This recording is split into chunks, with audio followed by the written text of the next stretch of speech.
Live, local, late breaking. This is KEZI 9 News at 5. You know, the weather we had last night helped us get from 5% to 10%, and today with good weather, we're working on getting more line plumbed in.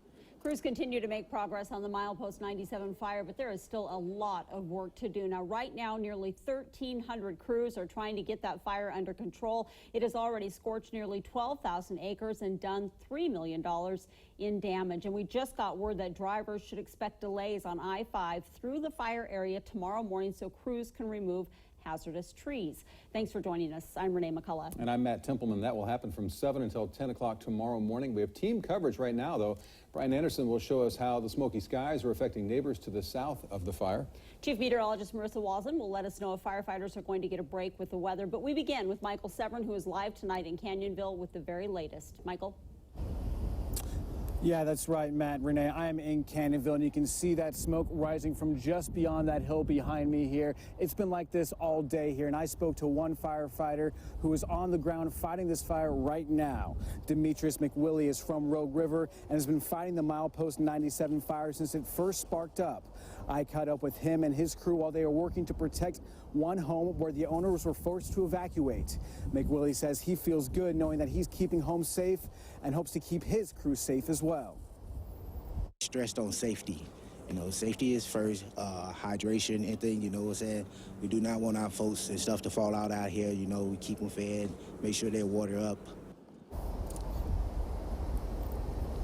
Officials tell me with cooler temperatures, with higher humidity, they've allowed them to make progress containing the fire. They're focusing a lot of their efforts on the south end of the blaze to keep it from spreading to even more homes. And coming up at 6, I'll show you why fire officials tell me they've gotten all the air support they've asked for.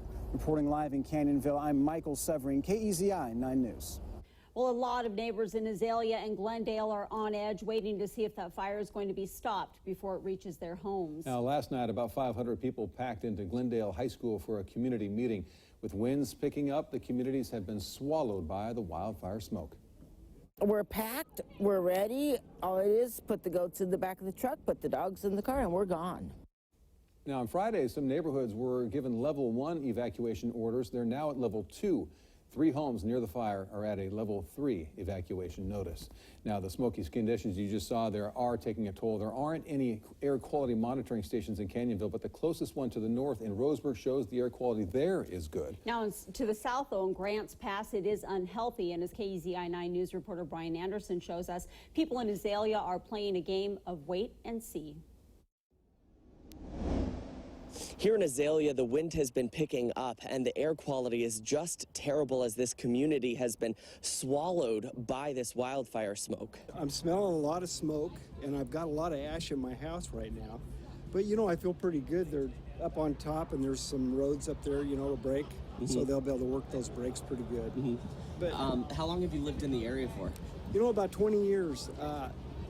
The place I'm in now, I built a new log home up on Mobley Drive, so it's like a bunch of matches ready to go, so I'm kind of worried about it. What do you think about the smoke that we're seeing today? I don't, it's pretty intense. Folks here really taking it minute by minute as they wait to see what happens with their level of evacuation. And it all depends on what Mother Nature does and where those flames go next. Reporting in Azalea, Brian Anderson, KEZI 9 News. All right, wind and the heat.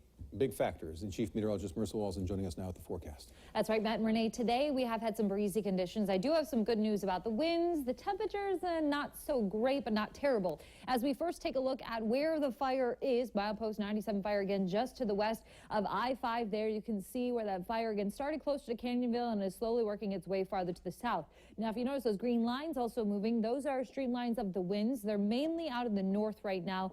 Sometimes they're more out of the northwest. So that is why we are pushing all that smoke into Azalea that you can see right down there, right along I-5. But we are keeping good air quality across most of the area as you watch all that smoke working its way again, not only in Azalea, but even all the way down into the Rogue Valley. They have unhealthy air quality across their area, but for us, we are mainly looking at some pretty good air quality actually all across our area. And as we take a look at air quality right now, you can see good from Corvallis all the way down through Roseburg and then over to Oak Ridge. We are all in the good range at this moment, despite, again, seeing that smoke in the distance. You can actually actually see it from our Weather Cam 9 in Roseburg, that smoke billowing out in the distance. There's the Milepost 97 fire, but you can also tell it's a little bit hazy.